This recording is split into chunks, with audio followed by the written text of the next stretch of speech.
Hello বন্ধুরা, আমার নতুন একটা ব্লগে তোমাদের সবাইকে আবারও একবার ওয়েলকাম জানিয়ে আজকের ব্লগটা আমি শুরু করছি। আশা করি আজকের ব্লগটা তোমাদের অনেক ভালো লাগবে।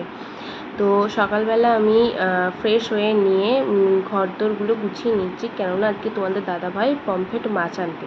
তো সেটাই আর কি রান্না করতে হবে, তাই জন্য তাড়াতাড়ি করে সেইগুলো করে নিচ্ছি। এই কাজগুলো যদি না করি তাহলে বাসি ঘর তো বাসি ঘরেই থেকে যাবে, আমার স্নান করতে করতে বিকালবেলা হয়ে যাবে। তো তাই জন্য এগুলো ফার্স্টে করে নিয়ে আমি আমার বেবিকে ঘুম পাড়িয়ে তারপরে আমি রান্নাঘরে যাব, আর বাদ বাকি যা ঘরদোর মোছার আছে তো ওইগুলো মুছে নেব। তো এই দেখো আমি আমার বিছানাটা অলমোস্ট গোছানো হয়েই গেছে। তো এইগুলো একটু কিছু কিছু গুছিয়ে নেব। আর হচ্ছে আজকে তোমাদের সাথে আমি শেয়ার করব পমফ্রেট মাছের রেসিপি। তো সকালে ব্রেকফাস্টে আমার ছিল চা আর রুটি।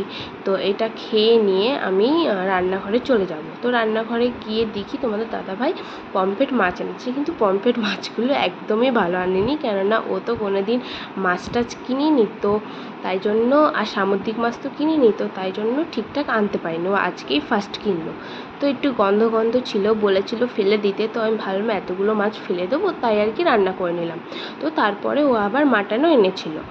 তো তাই জন্য মাছটা একটুখানি সর্ষে পোস্ত দিয়ে রান্না করেছিলাম। খেতে বেশ ভালো লাগছিল গ্রেভিটা। তো মাছটা একদমই ভালো ছিল না। তো সর্ষে পোস্ত টমেটো আর হচ্ছে 4টে কাঁচা লঙ্কা দিয়ে মশলাটাকে ভালো করে কষিয়ে নিয়ে আর নুন হলুদ যা যা দেওয়া সেগুলো দিয়ে নিয়ে মাছটাকে ছেড়ে দিতে হবে। তো একটু শুকনো শুকনো হয়ে গেলে নামিয়ে ফেলতে হবে। আর মাছটা তার আগে ভাজতে হবে নুন হলুদ আর লঙ্কার গুঁড়ো দিয়ে ভেজে নিয়েছিলাম। আর যদি এরকম মাছ হয় তাহলে একটু লেবু দিলে একটু বেশ ভালো হয়। আর এই যে তোমাদের দাদাভাই বলেছিল ভাজা মাছ খাবে, তো সেটাই আর কি ভেজে রেখে দিয়েছিলাম ওর জন্য দুটো। তারপরে মাটনের জন্য ওখানে পেঁয়াজ ভাজতে বসিয়ে দিয়েছিলাম। তো তারপর সেই সব রান্না বান্না সেরে আমার বেবিকে স্নান টান করিয়ে নিয়ে তো চলে একটুখানি খাওয়া দাওয়া করে নিয়ে ঘুমাচ্ছিলাম আর কি, কারণ দুপুরবেলা না ঘুমালে ভীষণই মাথাটা ব্যথা করে। তো তাই জন্য ঘুম থেকে উঠে ছাদে এসেছিলাম, কারণ ভীষণই মেঘ করেছিল। দেখো কেমন মেঘ করেছে, আর বৃষ্টিও হয়েছিল আজকে। তো এত সুন্দর হাওয়া দিচ্ছে, মনে হচ্ছে ছাদেই থেকে যাই।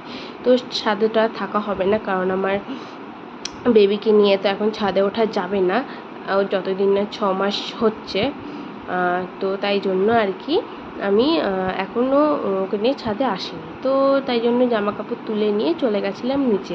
আর তাই তোমাদেরকে এই সুন্দর দৃশ্যটা দেখিয়ে দিলাম। তা আমার ভীষণই ভালো লাগছিলো, তাই তোমাদের সাথে শেয়ার করলাম।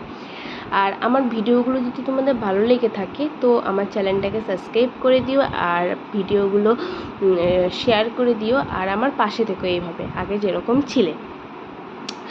আর সন্ধ্যাবেলা আমার ভীষণ ফুচকা খেতে ইচ্ছা হয়েছিল, তো তোমার দাদাভাইকে বলেছিলাম আর ও এনেও দিয়েছিল।